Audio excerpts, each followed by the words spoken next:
Hi, I'm Sherri Harrah with HomeShowGardenPros, and I'm joined here today with Frank Smith from Coast of Maine Soils. Very excited to be here, thank you. Yes, very exciting.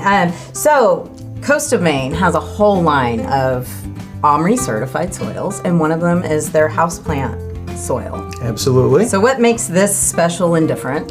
What makes it special is we're trying to hit two very key points as it relates to houseplant soil.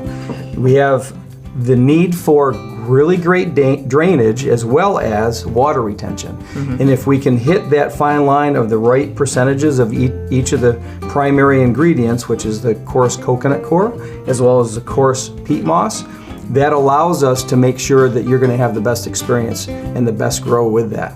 So water retention as well as drainage, and it's a great product. Everybody loves it. Wonderful. So get your houseplant, get them planted in this amazing Coast of Maine indoor houseplant soil. Thank you. For more great information like this, join us at Home Show Garden Pros, Saturday mornings from 7 to 9.